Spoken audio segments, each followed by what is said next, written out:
안녕하세요. 명언으로 보는 인문학 성경섭입니다. 오늘은 좀 과학적인 얘기를 해볼까 합니다. 미국 텍사스대 헬스 사이언스 센터 연구팀이 노화 억제 신약 복용 효과 관련한 보고서를 썼어요. 그런데 노화 억제 기능이 있는 약을 사람이 복용할 경우, 신약이죠. 평균 기대 수명이 현재 80세에서 무려 142세까지 연장될 수 있다. 이런 추론이 가능하다는 결과를 내놨습니다. 상상해 가십니까? 142세입니다. 100세가 아니고요. 근데 이렇게 142세까지 산다면 가장 필요한 건 뭘까요, 여러분? 현재를 기준으로 한번 따져보겠습니다. 24세 대학을 졸업한다고 치면은 그 뒤에 120년 가까이 더 살게 되는 거예요. 대학 졸업하고도 120년 더. 60세 정년 이후에도 무려 80년을 더 사는 겁니다. 그러니까 60세 정년이 그야말로 청춘이 되는 거죠. 그렇다면 142세를 살아가야 하는 갓난아기가 주인공이 되는 시대에는 대학에서 배운 지식만을 가지고 나머지 120년 어떻게 우려먹으면서 여생을 살겠습니까? 불가능하겠죠. 멀리 갈 것 없이 우리 현실을 좀 봅시다. 우리나라 사정만 봐도 이제 평생교육이 발등에 불이거든요. 출산율이 급격하게 떨어지고 또 경제 인력이 막 줄지 않습니까? 그래서 이제 인구 절벽 현상이라고 그러는데 출산율 저하로 인구 노령화 현상이 이제 심화되면 국가의 지속성이 유지되기 힘들겠죠. 서스테이너빌리티라고 얘기하는데 국민들이 전생에 걸쳐서 새로운 지식을 습득하고 경제 활동에 참여하는 수밖에 없습니다. 왜냐하면 젊은 세대들이 벌어주는 걸 80세부터 말하면 60, 70년을 계속 의지해서 살 수는 없는 거 아닙니까? 그래서 이 출산율을 높이는 것 못지않게 평생 교육으로 경제 인력을 확충하는 게 이 투트랙 전략이 꼭 필요한 시점이라는 거죠. I just know there's a hole in my life and I need to fill it soon. I'm Ben Whitaker. I have an appointment with Miss Austin. I thought she was meeting with her new intern. That's me. How old are you? 70. You? I'm 24. I know I look older. It's the job. It ages you, which won't be great in your case. Sorry. Hi, Jules. I'm Ben, your new intern. I'm glad you also see the humor in this. Be hard not to. Don't feel like you have to dress up. I'm comfortable in a suit if it's okay. Old school. At least I'll stand out. I don't think you're gonna need a suit to do that. Want the door open or closed? Doesn't matter. Open, actually. You get used to me. Look forward to it. 영화 얘기를 한 편 해보겠습니다. 얼마 전에 개봉했던 인턴이라는 70대 노인이 30대 여성 CEO 밑으로 들어가는 그런 이제 얘기거든요. 보신 분도 계시겠지만 아주 유명한 로버트 드니로가 나오고 또 앤 해서웨이가 나옵니다. 그래서 각각 70세 인턴 또 30세 젊은 여성 CEO로 나오는데 이 여성 CEO가 운영하는 벤처 기업에는 정부 시책 때문에 이제 노인들을 고용하라. 그래서 울며 겨자 먹기식으로 시니어 인턴 70대 인턴을 고용합니다. 그런데 이 로버트 드니로가 역할하는 이 벤이라는 노인, 우리가 얘기하는 꼰대 정신으로 똘똘 뭉친 그런 왕관 노인이 절대 아닙니다. 그야말로 물 흐르는 듯한 아주 경륜으로 이 인상의 지혜를 전해주는 70세 인턴. 이 젊은 직장 동료들이 나중엔 처음에는 조금 저 노인한테 뭘 배울 수 있겠는데 나중엔 그 경륜을 해서 정말 경이롭고 존경스러운 존재로 이렇게 승화가 됩니다. 근데 실제로 이 영화가 픽션이지만 노년이 된 후에 두뇌 능력이 저하된다는 이런 통념 절대로 그렇지 않다고 합니다. 노인의 두뇌가 젊은 사람이 못지않게 현명할 수 있다는 내용이 지난 2008년에 뉴욕타임스에 실린 적이 있습니다. 젊은이들은 더 많은 것을 배우지만 노인들은 현명하기 때문에 결코 노인들을 뛰어넘을 수 없다는 겁니다. 그래서 인생의 길에 빗대자면 이런 얘기입니다. 젊은이들은 더 빨리 걷겠죠, 아무래도 젊은이. 그런데 노인들은 그 길을 더 잘 보고 느끼면서 걷는다는 겁니다. 오랜 경험과 신중함으로 현실에 적응하는 능력과 안목을 지녔기 때문이라는 거죠. 우물쭈물하다 내 이럴 줄 알았지. 아주 유명한 묘비명입니다. 극작가 버나드 쇼가 현명함에 대해서 이렇게 말합니다. 현명함은 경험에 비례하는 것이 아니라 경험을 받아들이는 능력에 비례한다. 현명함은 경험에 비례하는 것이 아니라 경험을 받아들이는 능력에 비례한다. 그러니까 꼭 경험이 많다 그래서 능력이 있는 건 아니겠죠. 자, 이를테면 이런 얘기입니다. 좀 과학적인 얘기인데 노인들의 현명함은 학문적인 영역에서도 입증이 이미 됐습니다. 노화를 다루는 노화학에서 인간의 지능을 두 가지로 나눕니다. 유동성 지능과 결정성 지능. 자, 이 차이는 뭘까요? 유동성 지능은 경험과 무관한 추리, 연산, 기억, 도형 지각 능력. 그러니까 이제 말하자면 하나의 쉽게 얘기하면 계산 능력입니다. 젊은이들이 유리하죠.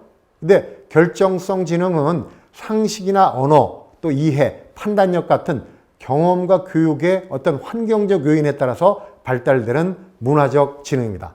당연히 젊을 때는 유동성 지능, 그러니까 계산 능력이 우세하지만 나이가 들어서 노화가 되면 결정형 지능, 그러니까 문화적이고 경험적인 그런 지능이 강화된다고 그러는군요.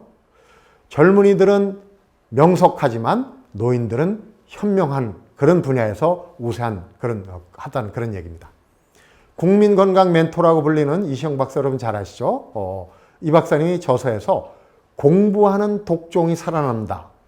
이런 얘기가 나옵니다. 나이가 들수록 오히려 공부하기가 좋다.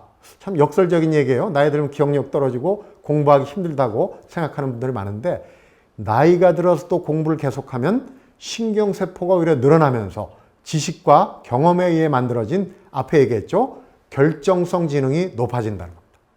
그래서 노인들에게 배움이란 지식을 얻는 것을 넘어서 한층 젊게 살 수 있는 그런 이제 성공적인 노화의 길이 될 수 있다는 얘기입니다.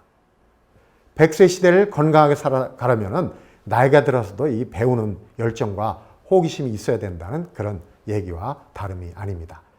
90살까지 배워야 하는 100세 시대에 자발적으로 이제 지식을 앞에 가방끈 길면 오래 산다는 얘기도 했지만은 자발적으로 배워서 지식을 얻을 것인지 아니면 내가 곤경에 처해서야만이 배울 것인지 아니면 그도저도 아니고 곤경에 처하고 늙어서 뭐 이렇게 어려운 때에도 배우지 않고 그냥 그대로 살 것인지 오롯이 나 자신이 선택해야 할 그런 몫이라고 볼 수가 있겠습니다.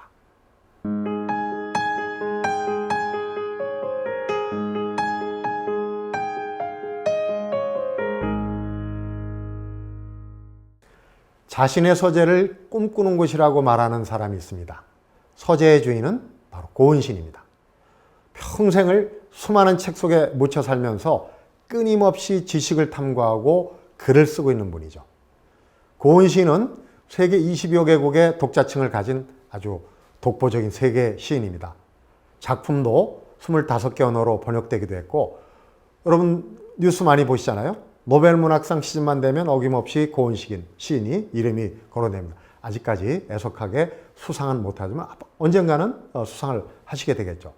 1958년에 등단한 이후에 세상에 내놓은 책만 해도 무려 150권이 훌쩍 넘습니다. 고은 시인이 키가 좀 크신 편이에요. 그래서 173cm 정도 되는데 자신이 쓴 책으로만 따져도 쌓아놔도 거의 2m가량 키 높이를 훌쩍 넘어설 거라고 합니다. 굉장히 많은 글을 쓰신 분입니다. 시인을 태동시키고 끊임없이 자라간 게 바로 이 책입니다. 서재에 있는 책들 사이에서 어린 시절을 보냈다고 그래요.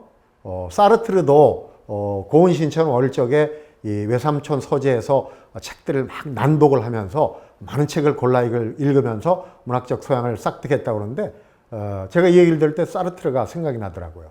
근데 고은 시인의 외삼촌은 만주에서부터 이제 옛날 그 시절 이제 일제강점기에 만주, 인도네시아 멀리 이 자바 싱가포르까지 여행한 아주 보기 드문 인텔리였다고 합니다. 책을 많이 읽으시고 서장을 많이 하신 분이죠. 근데 어린 시인의 관심을 끈 거는 그 문학적인 것보다는 오히려 이 반고 미술가들에 관련된 그런 책이라고 합니다. 그래서 처음에는 문학보다는 그림 공부를 하려고 그랬다고 그래요. 근데 처음에 시인이 시와 이 처음 만난 건 우리 언어를 되찾은 이 광복 직후에 중학교 1학년 때 교과서에 있던 그 이육사의 광야, 여러분 혹시 기억나십니까?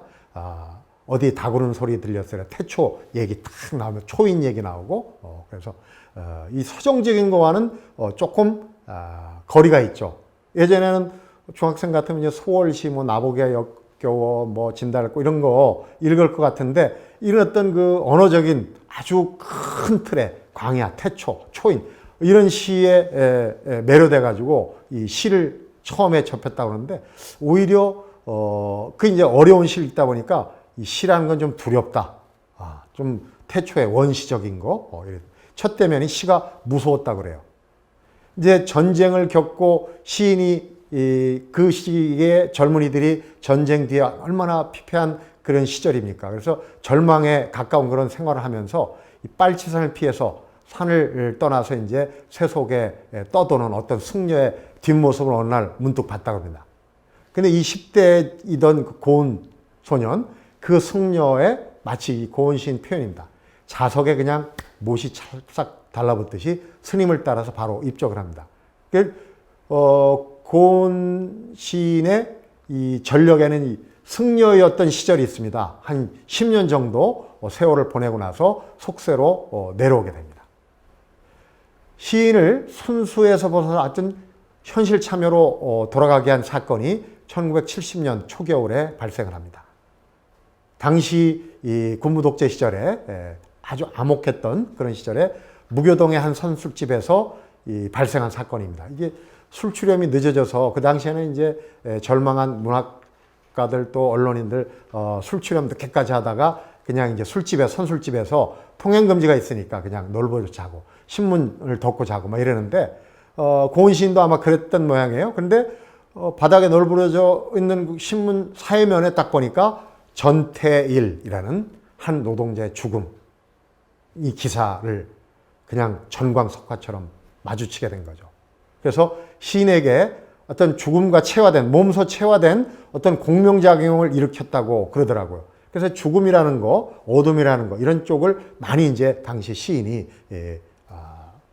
표현을 하는 그런 이제 작가로. 골방에서 이제 거리로, 현실주의로 나오게 되는 그런 계기가 됐다고 합니다. 시인의 대표작이죠. 연작시 굉장히 긴 시입니다. 만인보 역시 죽음이란 명제에서 출발했습니다. 1980년에 신군부에 의해서 이제 계엄법 위반으로 내란죄 사형 선고를 받았어요. 그 당시에 여러분 잘 아는 고 김대중 대통령도 그렇고 계엄법 위반으로 내란죄로 이제 사형 선고를 받은 사람이 굉장히 많았습니다. 고은 시인도 사형 선고를 받고 육군 교도소에서 특별 감방에서 이제 죽음을 기다릴 때였다고 합니다. 죽음을 앞에 두니까 정말 절체절명의 그런 상황이죠. 근데 가만히 누워 있으니까 하나 둘씩 사람들에 대한 기억이 떠오르더라는 겁니다. 이제 죽으면 못 볼 사람들. 그래서 그런 기억을 떠올리면서 뭔가 이렇게 이 생각을 접어놨는데 국내의 인사들이 이제 탄원을 한 거죠. 이 사람은 정말 국가적인 문학인이다. 이 사람은 내란죄에 해당되지 않는다. 석방운동을 힘입어서 극적으로 이제 살아서 출소를 하게 됩니다. 그래서 이 특별감방에서 떠올랐던 기억들을 가다듬어서 만인보를 집필합니다. 그런데 몇 년 걸렸을까요? 10년? 15년? 아닙니다. 20년 동안 그 글을 썼습니다. 그래서 2010년에 드디어 전 30권의 만인보를 완성을 합니다. 죽음을 넘어선 현실 참여, 그리고 타고 남은 죄가 다시 기름이 된다. 식기도 있죠. 한용운 선생. 생명으로 이 죽음을 넘어선 현실 참여가 생명으로 귀결되기까지 시인은 끊임없이 그 안에서 생명력을 키운 게 바로 책이었습니다. 저도 가봤습니다만 시인의 집을 방문했던 사람들은 서재에 그야말로 그냥 정말 셀 수 없이 쌓인 그 책더미를 보고 깜짝 놀랍니다. 개인적으로, 개인 소장으로는 정말 수원과 안성에 두고 이제 집이 있는데요. 25,000권 정도, 지금 이제 더 늘었을지도 모르겠습니다. 보관하고 있습니다. 그래서 시인은 자신의 서재를 한마디로 카오스, 혼돈의 장소. 그야말로 책 쌓이는 거 봐도 정말 혼란스럽더라고요. 다 읽은 책이죠. 여기저기 흩어진 책을 아무 의식 없이 이것도 집어보고 저것도 집어보고. 이게 운명적인 만남이라고 그래요. 그 흩어진 책 중에 어느 하나를 짚는 거. 이걸 운명이라고 표현하더라고요.